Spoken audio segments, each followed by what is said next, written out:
देश और दुनिया की तमाम छोटी बड़ी खबरों से अपडेट रहने के लिए हमारा चैनल सब्सक्राइब करें और नोटिफिकेशन के लिए बेल आइकन दबाना न भूलें। धरना प्रदर्शन के दौरान सपा पूर्व मंत्री अताउर रहमान को बहेड़ी पुलिस ने किया गिरफ्तार। अजीम इदरीसी की रिपोर्ट। बहेड़ी तहसील परिसर में समाजवादी पार्टी का ब्लॉक प्रमुखी के चुनावों में हुई वोटों की गड़बड़ी तथा ब्लॉक दमखोदा में हुए सपा नेता वफाउर रहमान व उनकी पत्नी परवीन सिद्दीकी के पर्चों के बेवजह खारिज करने और खारिज हुए पर्चों के कारण न बताने को लेकर हुआ धरना प्रदर्शन। सपाइयों ने धरना पर बैठ रहे थे, जो कि एस.डी.एम. बहेड़ी और कोतवाल बहेड़ी ने वार्तालाप कर सपा के पूर्व मंत्री अताउर रहमान व समाजवादी पार्टी के कई कार्यकर्ताओं की गिरफ्तारी कर उन्हें कोतवाली बहेड़ी में ले आए।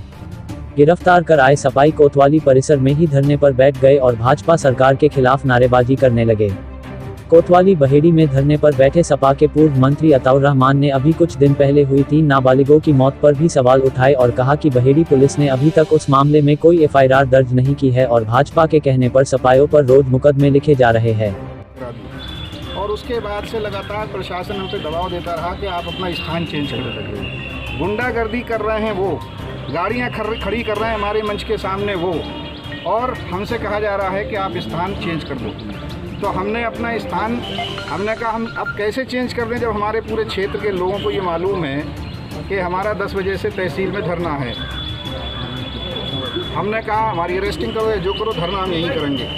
तो पुलिस हमें बड़ी बुरी तरह से वहाँ से घेर कर और हम लोगों को अरेस्ट कर यहाँ थाने में लाई है। समाजवादी पार्टी के लोग न कभी गिरफ्तारी से डरते हैं, समाजवादी पार्टी के लोग न कभी लाठीचार्ज से डरते हैं, न मुकदमों से डरते हैं। आज जिस तरह से हमें हमारे साथ और हमारे कार्यकर्ताओं के साथ बर्बरतापूर्वक हमारे साथ रवैया यहाँ की पुलिस ने अपनाया है, यहाँ के प्रशासन ने अपनाया है, हम इसकी घोर निंदा करते हैं। यहाँ बहेड़ी में 3 बच्चे डूब के ख़त्म नहीं हुए, बल्कि वहाँ पर उनकी डेड बॉडी मिली। उनके घर वाले बेचारे, जिनके बच्चे 15 साल, 16 साल और 17 साल के थे, उनके माँ बाप से पूछो कि उनके दिल पर क्या गुजरती होगी।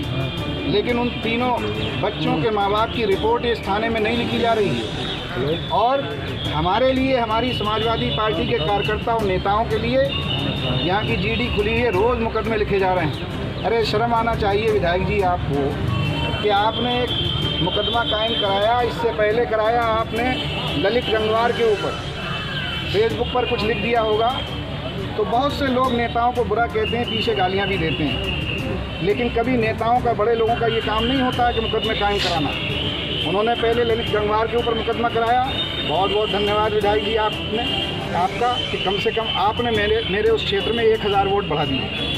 अब आपने मुकदमों की ताबड़तोड़, मैं तो कह रहा हूँ रोज़ मुकदमे लिखे जाएँ, और जो मुकदमे लिखे जाएंगे 2022 में सब लोग, जो माहौल है उत्तर प्रदेश का और बहेड़ी का, समाजवादी पार्टी की सरकार 2022 में आएगी और आदरणीय अखिलेश यादव जी को उत्तर प्रदेश का मुख्यमंत्री बनाएंगे। और उन्होंने कह दिया है कि जो भी मुकदमे हैं सब वापस हो जाएंगे, जो मुकदमे लिखे जा रहे हैं। लेकिन अमीन दलाल जो एक बसपा का नेता है, वो दलाल भारतीय जनता पार्टी से मिला हुआ है। जो इसमें बहेड़ी के लोगों के नाम आए हैं, उस गुंडे ने लिखवाए हैं, बसपा के नेता ने, और यहाँ के लोगों ने चेयरमैन बना दिया।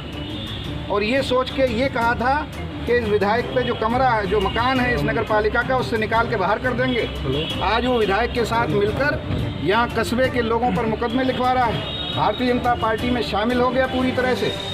प्रेस में बाकायदा यहाँ के विधायक ने उसका शुक्रिया अदा करा, अखबारों में छपी के शुक्रिया अदा करा कि उन्होंने हमारी ब्लॉक प्रमुखी के चुनाव में हमारी मदद करी है। बहुत बहुत धन्यवाद।